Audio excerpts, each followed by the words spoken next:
चलिए, शिक्षक भर्ती की तैयारी करने वाले अभ्यर्थी के लिए एक और बड़ा सुनहरा मौका होता है। केवीएस या एनवीएस का जो पोस्ट होता है या जो रिक्रूटमेंट होते हैं, फाइनली हमको बहुत दिनों बाद, काफ़ी लंबे इंतजार के बाद केवीएस और एनवीएस में पोस्ट या रिक्रूटमेंट देखने को मिले हैं डिफरेंट टीचिंग पोस्ट का। चर्चा करने वाले हैं कि कौन कौन से पोस्ट है, क्या क्या एलिजिबिलिटी क्राइटेरिया है और कैसे जॉब प्रोफाइल होते हैं, ये सारी चीज़ें। तो देखिए, टीचिंग पोस्ट के साथ साथ डिफरेंट नॉन टीचिंग पोस्ट भी आपको देखने को मिलेंगे, लेकिन विशेष रूप से ज़्यादा इंटरेस्टिंग जो चीज़ें हैं वो है टीचिंग पोस्ट। तो बात करते हैं एक एक करके। सबसे पहले आप देख पा रहे हैं पोस्ट ग्रेजुएशन टीचर्स, किसमें? केवीएस में। तो केवीएस में अगर पीजीटी टीचर्स की बात करें तो डिफरेंट सब्जेक्ट्स में आपको पोस्ट देखने को मिल रहे हैं। अगर आप देखें हिंदी और English, physics, chemistry, mathematics, biology, सभी में बहुत सारे पोस्ट है। अगर आप यहाँ देखेंगे टोटल पोस्ट इस तरह से आपको यहाँ पर दिख रहे हैं। ये है पोस्ट डिटेल किसका? केवीएस का। और वहीं इसके नीचे अगर हम देखेंगे तो ये एनवीएस का। केवीएस और एनवीएस है ना, केंद्रीय विद्यालय और नवोदय विद्यालय, दोनों सेंट्रल स्कूल्स होते हैं। दोनों के जो वैकेंसीज है वो हमको साथ में देखने को मिल रहा है।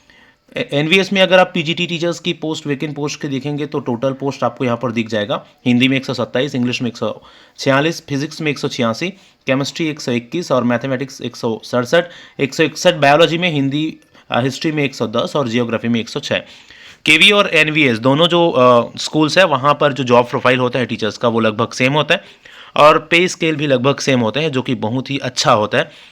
बहुत सी जो स्टेट के पे स्केल होते हैं उनसे भी ठीक ठाक पे स्केल आपको केवीएस और एनवीएस में देखने को मिल जाती है, सेंट्रल पे स्केल। आर्ट्स वाले सब्जेक्ट के भी पोस्ट आपको यहाँ पर दिखेगा, 148 इकोनॉमिक्स में और कॉमर्स में भी और कंप्यूटर साइंस में भी। उसके बाद आगे हम चलें तो मॉडर्न इंडियन लैंग्वेजेस में भी कुछ पोस्ट आपको देख रहे हैं, असम, गारो, तमिल और इस सब में। आगे अब बढ़ेंगे टीजीटी के पोस्ट में। टीजीटी में आप देख पाएंगे कि डिफरेंट सब्जेक्ट्स में बहुत सारे पोस्ट आपको दिखेंगे। अगर हम बात करें केवीएस का तो पहले ये टोटल पोस्ट आप यहाँ पर देखेंगे। हिंदी में है आपके सिर्फ 13 पोस्ट, जो कि डेफिनेटली कम है। इंग्लिश की अगर बात करें तो 314, संस्कृत की बात करें 529, सोशल स्टडीज़ में 327 और मैथमेटिक्स में 413। ये टीजीटी के पोस्ट है जिसके लिए आपको सीटेट क्वालिफाइड जरूरी है पेपर 2 में। साइंस में 177 है, फिजिकल एंड हेल्थ एजुकेशन में है 144। इस तरह से अलग अलग सब्जेक्ट्स में आप पोस्ट देख सकते हैं। कैटेगरी वाइज पोस्ट भी आपको दिया हुआ है इधर, आप यहाँ पर कैटेगरी वाइज पोस्ट भी देख पाएंगे। ये तो पोस्ट हुए टीजीटी केवीएस का। अगर हम बात करें लाइब्रेरियन की भी पोस्ट है केवीएस में। नेक्स्ट हम चलेंगे एनवीएस केवीएस टीजीटी का। तो एनवीएस में टीजीटी के पोस्ट कुछ इस तरह है। टोटल पोस्ट आप यहाँ पर देखेंगे। हिंदी में यहाँ पोस्ट है, केवीएस में नहीं था, है ना। एनवीएस में हिंदी के पोस्ट है, टीजीटी हिंदी का 251 पोस्ट टोटल। यूआर में 104, ईवीएस ईडब्ल्यूएस 25, ओबीसी 67 और एससी एसटी 37 और 18। इंग्लिश के 281 पोस्ट है जिसमें आपको लिटरेचर इंग्लिश होनी चाहिए ग्रेजुएशन में। सोशल स्टडीज़ में है 281, मैथमेटिक्स में है 279, 208 है साइंस में, और उसके अलावा दूसरे सब्जेक्ट्स में भी आपको पोस्ट दिख रहे हैं। तो ये तो पोस्ट हुए किसके? टीजीटी के, केवीएस और एनवीएस दोनों में। आगे अब हम बढ़ेंगे पीआरटी। पीआरटी भी एक बहुत ही बढ़िया पोस्ट होता है और सबसे ज़्यादा पोस्ट तो आपको यहीं पर देखने को मिलेगा। पीआरटी में आप देखेंगे कि टोटल हम बात करें केवीएस और एनवीएस में, तो पहले आप केवीएस का देख रहे हैं। ओवरऑल आपको पोस्ट दिख रहा है स्पेशल एजुकेटर में 494 और पीआरटी में प्राइमरी पोस्ट में 2684, 2684 पोस्ट आपको दिख रहे हैं ओवरऑल टोटल, जिसमें 1089 है यूआर का, 268 है ईडब्ल्यूएस का, 724 है ओबीसी का और 402 एससी एसटी 211 है ना। तो इस तरह से टोटल 2684 पोस्ट है प्राइमरी में, जिसके लिए आपको सीटेट क्वालिफाइड होता है और 12th में 50% एटलीस्ट मार्क्स होनी चाहिए आपके, इसकी एजुकेशनल क्वालिफिकेशन ये होता है। अगर हम बात करें प्राइमरी और मिडिल पोस्ट में या पीजीटी के पोस्ट में, तो आपको एग्ज़ाम तो दिलाने होते हैं, साथ ही साथ आपको इंटरव्यू भी दिलाना होता है। इसमें लगभग 20% मार्क्स आपके इंटरव्यू के होते हैं, या 20 नंबर हम बोल सकते हैं, तो वो भी क्वालिफाई करना पड़ता है। ये विशेष चीज़ हो जाती है केवीएस या एनवीएस के पोस्ट में। आगे उसका चर्चा करेंगे। उसके अलावा भी नॉन टीचिंग पोस्ट भी आपको देखने को मिल रहा है। तो इस तरह से अगर आप सीटेट क्वालिफाइड है ना और टीचर बनना चाहते हैं एक बढ़िया वेल रेप्यूटेड स्कूल में, सेंट्रल स्कूल में, तो ये पोस्ट आपके लिए बहुत ही बढ़िया पोस्ट है, आप इसकी भी तैयारी कर सकते हैं। फिलहाल अगर हम छत्तीसगढ़ की बात करें तो वहाँ तो स्टेट पोस्ट आने वाले हैं, तो ज़्यादातर कैंडिडेट्स आई थिंक इसके लिए नहीं जाएंगे।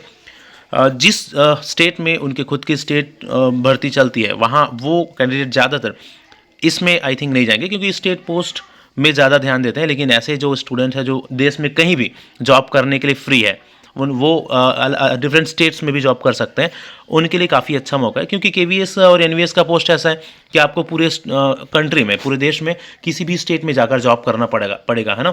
हालांकि आपको बहुत बढ़िया स्कूल और बहुत बढ़िया सैलरी मिलती है, लेकिन आपको डिफरेंट स्टेट में भी ज्वाइनिंग मिल जाएगा। हालांकि वो ट्रांसफ़र हो जाता है 2-4 साल बाद, तो अब और अपने आप स्टेट में आ सकते हैं 2-3 साल 4 साल बाद ट्रांसफ़र करा के। इसके बाद आगे हम इसके एजुकेशनल क्वालिफिकेशन की बात करें ना, तो इस एजुकेशनल क्वालिफिकेशन भी काफ़ी इंपॉर्टेंट हो जाता है इसके जानना, क्योंकि स्टेट से ना थोड़ा सा अलग होता है इनके एजुकेशनल क्वालिफिकेशन। सेंट्रल लेवल का रूल्स लागू होते हैं इसमें। पे स्केल आप देख पा रहे हैं, काफ़ी अच्छा पे स्केल होता है वैसे इसमें। चलिए चलते हैं एजुकेशनल क्वालिफिकेशन में। तो ये सबसे पहले आप देख रहे हैं detail of subjects in master degree. अब पीजीटी इंग्लिश की अगर हम बात करें तो इंग्लिश, देखिए इंग्लिश और हिंदी और फिजिक्स, इन तीनों में आप देखेंगे तो नवोदय में और केवीएस दोनों में अलग अलग एजुकेशनल क्वालिफिकेशन है। वो कैसे? पहले देखिए पीजीटी इंग्लिश का। पीजीटी इंग्लिश इन केवीएस की केंद्रीय विद्यालय की बात करें तो इंग्लिश होनी चाहिए मास्टर में, लेकिन उसके साथ ही साथ आपके ग्रेजुएशन में वो सेम सब्जेक्ट होनी चाहिए। मतलब इंग्लिश लिटरेचर के साथ आपका ग्रेजुएशन कंप्लीट होना चाहिए और उसके साथ ही मास्टर में एमए इंग्लिश लिटरेचर होनी चाहिए, तभी आप केवीएस में पीजीटी इंग्लिश के लिए एलिजिबल होंगे। वहीं अगर हम बात करें एनवीएस का, नवोदय का, तो आप नवोदय में देख पा रहे हैं कि नवोदय में ना इस तरह की कोई बाध्यता नहीं है, सिर्फ एक क्वालिफिकेशन दिया गया है, इंग्लिश में मास्टर आपकी होनी चाहिए।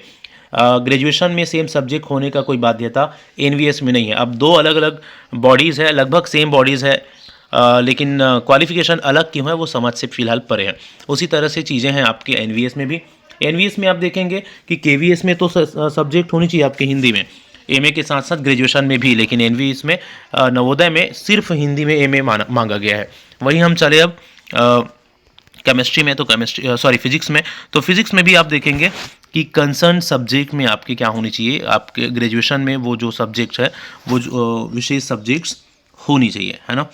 चलो आगे हम बात करें बाकी सब्जेक्ट्स का, तो बाकी सब्जेक्ट्स का तो वही है आपके पीजीटी केमिस्ट्री, पीजीटी मैथमेटिक्स, इन सब के लिए आपके कंसर्न सब्जेक्ट्स में पीजी होनी चाहिए या मास्टर्स होनी चाहिए। चलो आगे बढ़ते हैं अब एसेंशियल क्वालिफिकेशन का। तो क्वालिफिकेशन तो लगभग वही है, पीआरटी के लिए 12th में 50% के साथ होनी चाहिए, डीएड या डीएड होनी चाहिए, बीएड नहीं, और प्राइमरी में आपको सीटेट पास होनी चाहिए। पीजीटी का तो हमने देख लिया, बीएड के साथ मास्टर डिग्री। और टीजीटी का विशेष रूप से अगर हम बात करें ना, तो टीजीटी में एनवीएस या केवीएस की हम बात करते हैं तो टीजीटी में डीएड वाले नहीं चलते यहाँ, ठीक है। बाकी अदर स्टेट्स में आप देखे होंगे कि टीजीटी वाला जो पोस्ट है ना, मिडिल स्कूल वाला, वहाँ डीएड हो या बीएड हो दोनों चलता है, लेकिन केवीएस या एनवीएस में हम देखते हैं कि सिर्फ बीएड को एलिजिबल किया जाता है टीजीटी पोस्ट के लिए, मिडिल स्कूल पोस्ट के लिए सीटेट क्वालिफाइड होनी चाहिए, 50% ग्रेजुएशन में मार्क्स होनी चाहिए, कंसर्न सब्जेक्ट में ग्रेजुएशन होनी चाहिए, है ना। जैसे आप यहाँ पर देख पा रहे हैं, अगर हम बात करें हिंदी का, तो हिंदी में आपके 3 साल हिंदी मेन सब्जेक्ट के रूप में पढ़ा हुआ हो, है ना, और आपके बीएड हो और सीटेट क्वालिफाइड हो। उसी तरह से इंग्लिश का है और उसी तरह से बाकी सब्जेक्ट्स का भी है। तो इस तरह से अगर आप टीचर बनना चाह रहे हैं ना, तो सेंट्रल टीचर एक बहुत ही बढ़िया टीचर होता है और पे स्केल वगैरह बहुत ही काफ़ी अच्छा रहता है, और जॉब प्रोफाइल भी एक बढ़िया स्कूल में आपको काम करने का मौका मिलता है। बस आपको रेडी होना पड़ेगा कंट्री में डिफरेंट स्टेट्स में काम करने के लिए, हालांकि ट्रांसफ़र आपके सेम स्टेट में भी हो जाते हैं। चलिए, तो फिर आई होप कि सारी चीज़ें आपको समझ में आया होगा। इसके ऑनलाइन फॉर्म फिलिंग डेट्स और इन सारी चीज़ों को आप एक बार देख लीजिए कि कब से इसके फॉर्म फिलिंग स्टार्ट हो रही है। तो एग्जामिनेशन डेट्स के बारे में डिफरेंट आपको इन्फॉर्म किया जाएगा, और ये कुछ एग्जामिनेशन फीस है डिफरेंट पोस्ट के। ये कुछ सारे इंपॉर्टेंट चीज़ें हैं जो आपको जाननी चाहिए इस पार्टिकुलर वैकेंसी से रिलेटेड, इस पार्टिकुलर रिक्वायरमेंट से रिलेटेड। होप कि आपको सारी चीज़ें अच्छे से समझ में आया होगा। अगर हम बात करें एग्जामिनेशन डेट्स का, तो उसके लिए आप अपडेटेड रहिएगा, जल्दी आपको एग्जामिनेशन डेट्स अनाउंस कर दिया जाएगा, और आप फॉर्म फिल कर सकते हैं एग्जामिनेशन डेट्स अनाउंसमेंट के बाद इस वेबसाइट से।